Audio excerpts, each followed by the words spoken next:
अस्सलाम वालेकुम दोस्तों, उम्मीद है कि आप सब खैरियत से होंगे। Welcome to my YouTube channel Raza Knowledgepedia. सवाल नंबर 1, वो कौन सा जानवर है जिसका दिल सर में होता है?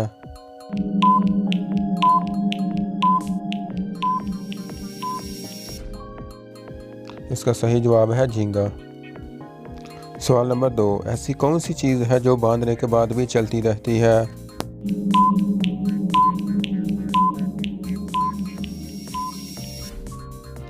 जवाब है घड़ी।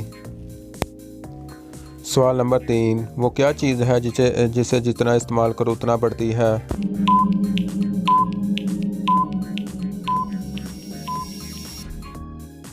जवाब है जहानत।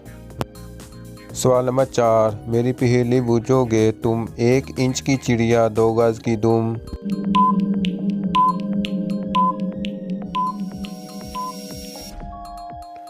जवाब है सुई धागा।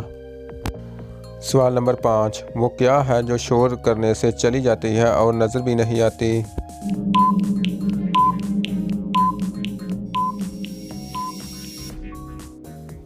जवाब है नींद।